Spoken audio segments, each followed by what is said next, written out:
चक्कुले काट्यो, खिया लागेको फलामले काट्यो भने चाहिँ टिटानसको इन्जेक्सन लगाउनुपर्छ, अरूमा चाहिँ खासै केही ध्यान दिनु पर्दैन भन्ने जुन सुनिन्छ नि त्यस्तो चाहिँ होइन है त। अझै सबैभन्दा धेरै ध्यान दिनुपर्ने कुरा चाहिँ माटोमा जाँदाखेरि, खाली खुट्टा काम गर्दा, खेतबारीमा काम गर्दा अथवा हिँड्दा हिँड्दै चप्पलबाट चाहिँ तलतिरबाट काँडाले कोप्यो होइन, काठले काट्यो, ढुङ्गाले काट्यो भने चाहिँ अझै धेरै ध्यान दिनुपर्छ क्या टिटानसको सुई लगाउनको लागि।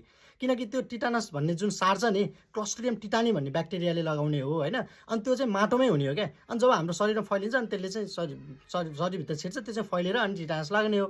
त्यही भएर यदि तपाईँलाई चाहिँ माटोमा जाँदाखेरि ढुङ्गाले काटेछ, काठले काटेछ, काँडाले कुपारेछ भने पनि बरु टिटानसको सुई लगाउनु पर्ने हुनसक्छ। घरमै बसेर कहिलेकाहीँ ब्लेडले काटेको त्यस्तो बेला चाहिँ सफा ब्लेड छ भने बरु नलाग्न सक्छ। टिटानसको सुई चाहिँ अवश्य त्यस्तो कुरामा लगाउनु होला।